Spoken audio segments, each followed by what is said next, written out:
Hello everyone. आज हम model paper number 9 माध्यमिक परीक्षा कक्षा 10 विज्ञान विषय का हल करने वाले हैं और ये लास्ट मॉडल पेपर होगा क्योंकि अभी तक अपने 8 मॉडल पेपर हम हल कर लिए हैं। ये पेपर और अगर आप हल कर लेते हैं तो आप है वो एग्जाम के अंदर है वो आपका कॉन्फिडेंस लेवल है वो अच्छा महसूस करोगे क्योंकि इससे आपको काफ़ी जानकारी हो जाएगी कि आपको किस प्रकार से क्वेश्चन एग्जाम में मिलने वाले हैं, क्योंकि ये जो क्वेश्चन है वो ब्लूप्रिंट के अनुसार ही मॉडल पेपर बनाए गए हैं। तो इससे आपको बहुत अच्छा अंक आने में सहयोग मिलेगा। देखो, सबसे पहला क्वेश्चन है, इसमें आप 1 नंबर क्वेश्चन में 18 क्वेश्चन है वो ऑप्शन वाले मिलेंगे। इसमें देखो Fe+H2O की अभिक्रिया कराते हैं तो Fe3O4 प्लस H2 बनता है। उपरोक्त अभिक्रिया के संतुलित समीकरण में Fe का गुणांक कितना होगा। देखो, यहाँ पे इसको संतुलित करना, उसके बाद में इसका गुणांक Fe इसका गुणांक बताना है। तो देखो H कितने हैं, 2 है, H2 है, कुछ नहीं करना। फिर देखो O कितने हैं, 4, यहाँ पे कितनी है, 2 है।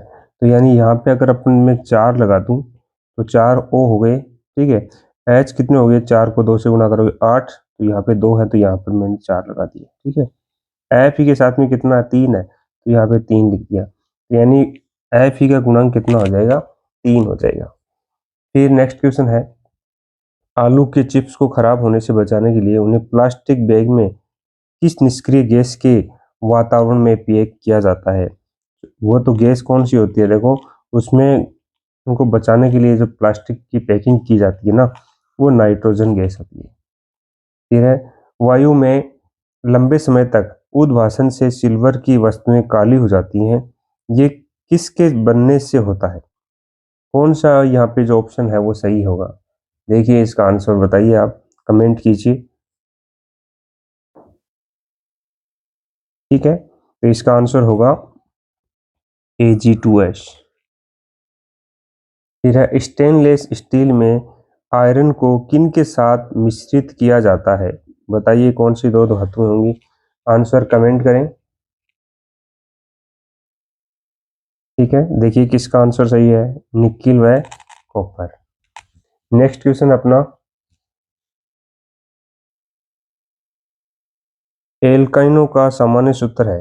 एल्काइनों का सामान्य सूत्र क्या होगा, देखिए अगर आपने ये रासायनिक समीकरण वगैरह और एल्काइन एल्केन एल्किन के बारे में पढ़ लिया है तो इसका आंसर दीजिए।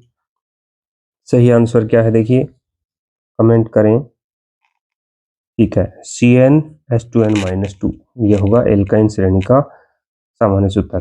फिर है, कठोर जल में उपस्थित होते हैं सोडियम, लिथियम, पोटेशियम, मैग्नीशियम, क्या उपस्थित होता है, मैग्नीशियम आयन, क्या होते हैं, मैग्नीशियम आयन। नेक्स्ट क्वेश्चन है, फिर है, वर्षण उदर गुहा के बाहर वर्षण कोश में स्थित होते हैं क्योंकि शुक्राणु उत्पादन के लिए आवश्यक ताप शरीर के ताप से, बताइए इसमें क्या आंसर होगा, कम होगा, अधिक होगा, या फिर समान होगा, या फिर कोई नहीं। इसका सही आंसर कमेंट करें, ठीक है। तो ये हमेशा कम होता है। फिर है, ब्रायोफिल्म के पौधे में कायिक जनन किससे होता है, तो ब्रायोफिल्म के जो पौधा उसमें कायिक जनन है वो किससे होता है, बताइए सही आंसर कमेंट करते जाएं। हाँ, ठीक है, कुछ बच्चों ने सही जवाब दिया है और इसका है पत्ती का मुकुल। फिर है, छुई मुई की पत्तियों में गति होती है, छुई मुई की जो पत्ती होती है उनमें गति होती है, किसके कारण होती है, देखिए इसका आंसर क्या होगा।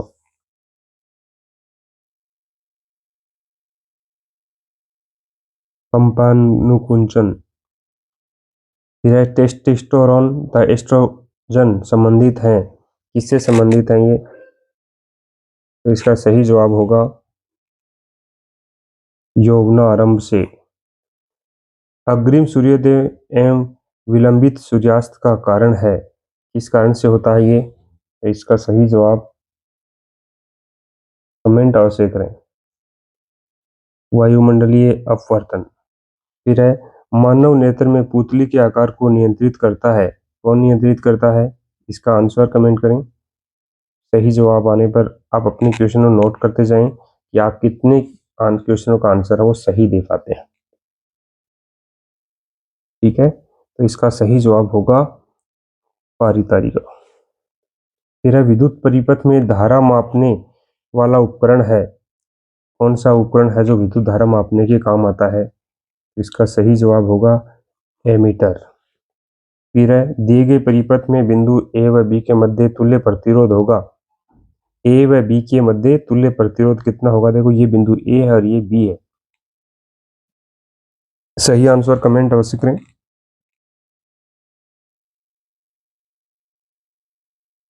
देखो ये तुल्य प्रतिरोध ये भी आएगा और ये आएगा, दोनों को जोड़ करना पड़ेगा फिर तुल्य प्रतिरोध आएगा।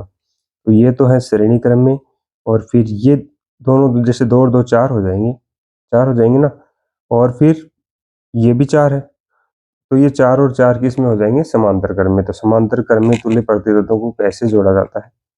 उस प्रकार से जोड़ोगे। जैसे तो ये होगा 1/4 और 1/4, एलसीएम लोगे 4, 2/4 आएगा, ये 1/r का मान आएगा। तो r का मान निकालोगे तो उल्टा कर दो, तो 4 में 2 का भाग लगाओगे तो 2 ओम आ जाएगा। ठीक है, नेक्स्ट क्वेश्चन अपना।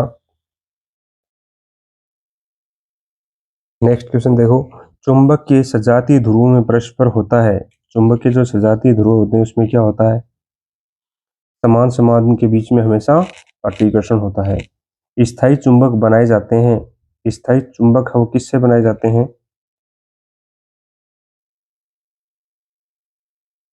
इस्पात के बनाए जाते हैं। निम्नलिखित में से जैविक घटक है, क्या होगा बताइए? जैविक घटक पादप। फिर निम्नलिखित में खाद्य श्रृंखला में संभावित कड़ी एक क्या हो सकती है? देखो इसमें ए क्या हो सकती है? जैसे पौधा, कीट, मेंढक। फिर ए यहाँ पे क्या आएगा? फिर गिद्ध आता है। तो खरगोश, भेड़िया, नाग और तोता, इनमें से कौन सा आंसर आपको सही लग रहा है? बताइए आप सभी, क्या आएगा? नाग आएगा।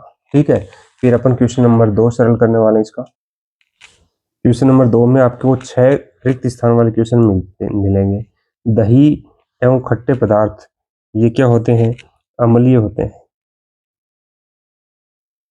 ठीक है, फिर है ऐसे पदार्थ जिनकी गंध अम्लीय या क्षारीय माध्यम में बदल जाती है उन्हें सूचक कहते हैं। कौन से सूचक कहते हैं उनको? गंधीय सूचक कहते हैं। गंधीय। रंध्र के खुलने व बंद होने की क्रियाविधि को नियंत्रित करते हैं द्वार कोशिका। द्वार कोशिका। फिर है मानव आहार नाल में भोजन में मिलने वाला प्रथम एंजाइम है एमिलेज। एमिलेज। फिर है बच्चे के लिंग निर्धारण हेतु के शुक्राणु ही उत्तरदायी होते हैं। लिंग निर्धारण के लिए पुरुष के जो शुक्राणु होते हैं ना वो उत्तरदायी होते हैं। फिर है जैव विकास प्रक्रिया का आधार है विभिन्नताएं। विभिन्नताएं। विभिन्नताएं हैं वो जैव प्रक्रिया के। रेडॉक्स क्वेश्चन नंबर 3 है, रेडॉक्स अभिक्रिया किसे कहते हैं? तो रेडॉक्स अभिक्रिया का इसमें आपको परिभाषा लिखना है। वह अभिक्रिया जिसमें एक अभिकारक उपचयित तथा दूसरा अभिकारक अपचयित होता है उसे रेडॉक्स अभिक्रिया कहते हैं, या उस रेडॉक्स का नाम उपचयन व अपचयन अभिक्रिया भी उसको बोलते हैं। नेक्स्ट क्वेश्चन है, अम्ल के जलीय विलयन द्वारा विद्युत के संचालन का नामांकित चित्र बनाइए। तो अम्ल इसका चित्र बना करके समझाएंगे। देखो एक बीकर बना दिया ये, और इसमें ये बल्ब, स्विच, ये देखो बैटरी और ये सब जोड़ करके इसको दिखाएंगे। रबर का कोक है। ठीक है, ये बनाना आपको। नेक्स्ट क्वेश्चन है, खनिज व अयस्क में क्या अंतर है? इसके अंतर अपन एक सारणी के माध्यम से समझा सकते हैं या भी साधारण तरीके से भी बता सकते हैं, जो आपको सरल लगे वो करना है। ठीक है, तो खनिज की भूत प्रकृति में प्राकृतिक रूप से पाए जाने वाले तत्वों या यौगिकों को खनिज कहते हैं। कुछ स्थानों पर खनिजों में कोई विशेष धातु काफी मात्रा में होती है जिसे निकालना लाभकारी होता है। इन खनिजों को अयस्क कहते हैं। क्या कहते हैं इनको? अयस्क कहते हैं। नेक्स्ट क्वेश्चन अपना, तंत्रिका ऊतक किसके संगठित जाल का बना होता है? जो तंत्रिका ऊतक होता है वो किसके संगठित जाल का बना होता है? तो वो होता है न्यूरॉन। न्यूरॉन के संगठित जाल का बनाता है। नर में पाए जाने वाले लैंगिक हार्मोन का नाम लिखिए। नर में कौन सा लैंगिक हार्मोन पाया जाता है? उसका नाम है टेस्टोस्टेरोन। ठीक है। आनुवंशिकी की कार्य की इकाई क्या है? आनुवंशिकी कार्य की इकाई क्या है? वो होती है जीन। नेक्स्ट क्वेश्चन है, किस प्रकार के जनन में अधिक सफल विभिन्नताएं उत्पन्न होती हैं? वो होता है लैंगिक जनन। लैंगिक जनन। नेक्स्ट क्वेश्चन अपना, इस लेंस की प्रकाश किरणों को अभिसरित अथवा अपसरित करने की क्षमता किस पर निर्भर करता है? ये किस पर निर्भर करता है? उसकी फोकस दूरी पर। किस पर निर्भर करता है? फोकस दूरी पर। फिर है, विवर्तन प्रभाव की व्याख्या प्रकाश की किस प्रकृति द्वारा की जा सकती है? विवर्त ये होती है उसकी तरंग प्रकृति। क्या लिखोगे? तरंग प्रकृति। फिर है, फ्लेमिंग का वाम हस्त यानी बायां हाथ नियम क्या है? इसको आपको लिख करके बताना है। तो देखिए ये नियम है। इस नियम के अनुसार अपने बाएं हाथ की तर्जनी, मध्यमा व अंगूठे को इस प्रकार फैलाई कि तीनों एक दूसरे के परस्पर लंबवत हो। यदि तर्जनी चुंबकीय क्षेत्र की दिशा, मध्यमा चालन में प्रवाहित धारा को और संकेत करती है, तो अंगूठा चालक की गति की दिशा अथवा चालक पर आरोपित बल की दिशा को इंगित करेगा यानी दर्शाएगा। नेक्स्ट क्वेश्चन अपना, विद्युत धारावाही चालक तथा चुंबकीय क्षेत्रों में उपयोग होने वाली युक्तियों का नाम लिखिए। तो इसमें कौन कौन सी युक्तियां उपयोग में ली जाती हैं वो उनका आंसर देखिए। विद्युत मोटर, विद्युत जनित्र, ध्वनि विस्तारक यंत्र, माइक्रोफोन तथा विद्युत मापक यंत्र ऐसी युक्तियां हैं। नेक्स्ट और सवाल है इसका, रेफ्रिजरेटर में किस रसायन का उपयोग किया जाता है? CFC, chlorofluorocarbon. नेक्स्ट क्वेश्चन अपना, खंड ब में, जहाँ पे आपको 2 अंक वाले क्वेश्चन मिलने वाले हैं। एनोडीकरण क्या होता है? इसके क्या उपयोग हैं? इसके उपयोग और ये क्या होता है ये देखिए। एनोडीकरण क्या है, इसकी परिभाषा भी दिया है, इसके क्या उपयोग होते हैं वो सब आपको स्क्रीन पे दिखाई दे रहा है। ठीक है। नेक्स्ट क्वेश्चन अपना, ईंधन के रूप में एल्कोहल का उपयोग बताइए। ईंधन के रूप में एल्कोहल किस प्रकार से उपयोगी हो सकता है? देखिए, ईंधन के रूप में एल्कोहल का उपयोग किस प्रकार है? गन्ना सूर्य के प्रकाश को रासायनिक ऊर्जा में बदलने में सक्षम होता है, या कैसे इसको एल्कोहल तैयार किया जाता है, ये सब आपको दिखाई दे रहा होगा, नोट कर लीजिए। ठीक है। नेक्स्ट क्वेश्चन अपना, रुधिर परिसंचरण तंत्र किसे कहते हैं? एकल परिसंचरण और दोहरे परिसंचरण में 2 अंतर लिखने हैं। पहले इसकी परिभाषा देखिए। मनुष्य में O2 व CO2 पोषक पदार्थों, उत्सर्जी पदार्थों, स्रावी पदार्थों को शरीर के एक भाग से दूसरे भाग में पहुंचाने वाले तंत्र को रुधिर परिसंचरण तंत्र कहते हैं। अब एकल परिसंचरण और दोहरे परिसंचरण में अंतर, आपको 2 अंतर लिखने हैं। एक पूरे चक्र में रुधिर हृदय से एक बार गुजरता है, जिसमें से 2 बार गुजरता है। हृदय में 2 कक्ष होते हैं जिन्हें क्रम से आलिंद व नीले बोलते हैं। इसमें 4 कक्ष होते हैं, 2 आलिंद और 2 नीले होते हैं। ठीक है, ये इसका आंसर हो गया। नेक्स्ट क्वेश्चन अपना, मादा में पाए जाने वाले एस्ट्रोजन हार्मोन के कार्य लिखने हैं। तो इसका आंसर होगा एस्ट्रोजन हार्मोन के कार्य। ठीक है, दिखाई दे रहे हैं आपको, पढ़ लीजिए एक बार। ठीक है। नेक्स्ट, खंडन व पुनरुद्भवन में कोई 4 अंतर लिखने हैं। तो इनके अंतर होंगे, खंडन और पुनरुद्भवन में अंतर। ठीक है। नेक्स्ट सवाल, वास्तविक और कल्पित यानी आभासी प्रतिबिंब में क्या अंतर है? इसका आंसर होगा वास्तविक प्रतिबिंब और आभासी प्रतिबिंब में 4 अंतर दिख रहे हैं आपको। ठीक है, याद कर लीजिए, नोट कर लीजिए। नेक्स्ट सवाल अपना, नेत्र बैंक यानी आई बैंक क्या है? इसका हल देखिए। नेत्र बैंक दान किए गए नेत्रों को एकत्रित करता है, उनका मूल्यांकन करता है तथा उन्हें वितरित करता है। सभी दान किए गए नेत्रों का चिकित्सा के उच्च मानदंडों द्वारा मूल्यांकन किया जाता है और प्रत्यारोपण के मानकों पर खरे न उतरने वाले नेत्रों को महत्वपूर्ण अनुसंधान या चिकित्सा शिक्षा के लिए उपयोग किया जाता है। दानकर्ता तथा नेत्र देने वाले दोनों की पहचान को गुप्त रखा जाता है। नेक्स्ट सवाल अपना, एक आपको परिपथ दे रखा है, इसमें प्रतिरोध लगे हुए हैं, वोल्टमीटर लगा हुआ है, कुंजी लगी हुई है। इसका आंसर देखिए कैसे निकालते हैं अपन। सबसे पहले तीनों प्रतिरोध है श्रेणी क्रम में लगे हुए हैं, तो श्रेणी क्रम का सूत्र लिख करके डायरेक्ट जोड़ लिया। फिर धारा श्रेणी क्रम में ही ये विभवांतर लगे हुए हैं, इनको भी अपन ने जोड़ लिया। फिर धारा निकालनी है तो I बराबर V बटा R होता है, तो 6 में 25 का भाग लगाएं, 0.24 एम्पियर आ गई।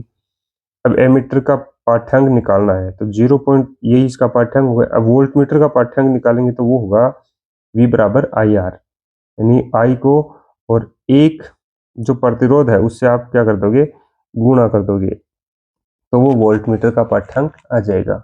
नेक्स्ट सवाल है, लघु पतन से आप क्या समझते हैं? तो लघु पतन क्या होता है? जब विद्युतमय या उदासीन तार आपस में संपर्क में आते हैं तो ऐसी स्थिति में परिपथ का प्रतिरोध शून्य हो जाता है और उनमें से अत्यधिक धारा प्रवाहित होने के कारण तो उसे लघु पतन कहते हैं।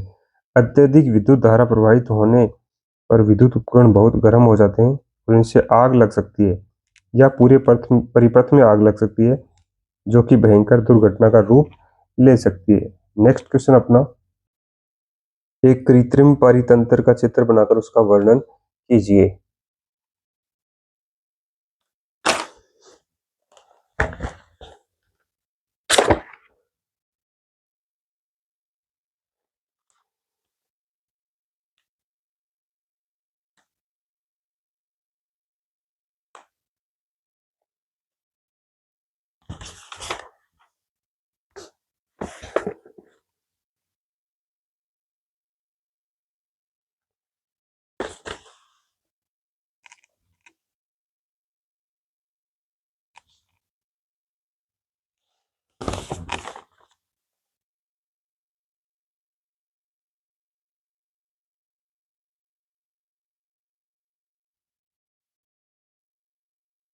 सबसे पहले कायिक परिवर्तन क्या है, इसके कोई 4 उपयोग बताने हैं। यौनारंभ किसे कहते हैं, इसको समझाना है। और सेकंड में आपको स्त्रियों में फ्लोपियन ट्यूब को धागे से बांध दिया जाए तो कौन सी क्रिया, क्या प्रभाव पड़ेगा, इसको भी आपको समझाना है। तो इसका आंसर होगा, सबसे पहले कायिक परिवर्तन क्या है इसके बारे में बताना है। ठीक है, नेक्स्ट कायिक परिवर्तन के 4 लाभ लिखने हैं। फिर अथवा वाला करना चाहो तो यौनारंभ किसे कहते हैं। ठीक है, किस फर्श से यौनारंभ प्रारंभ होता है और स्त्रियों में ये इस धागे से बांधने से क्या हो सकता है, क्या प्रभाव पड़ सकता है। ठीक है, ये बताना है।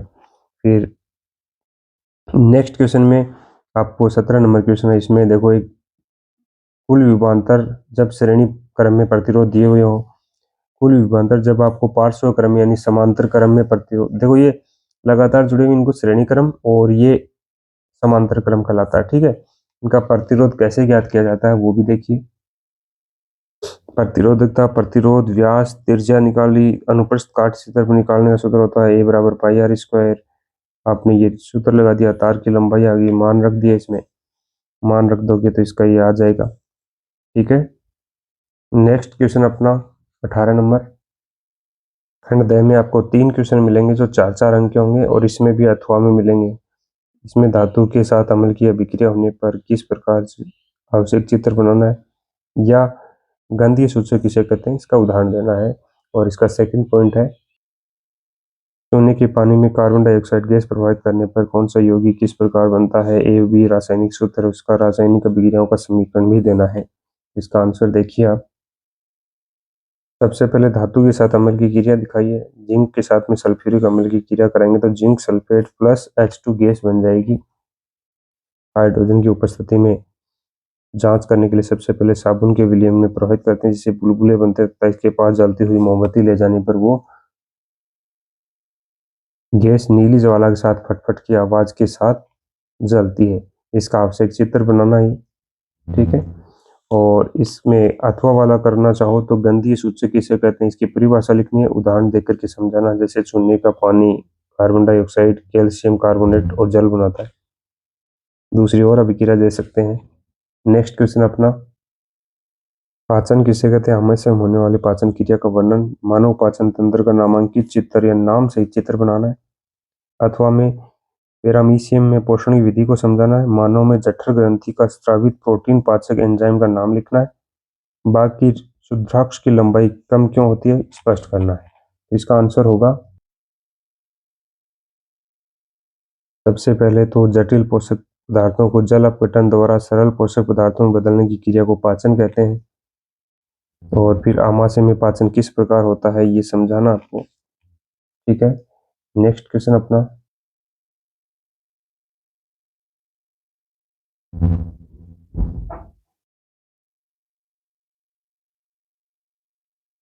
ये अभिक्रिया देकर के आप इनको समझाना है।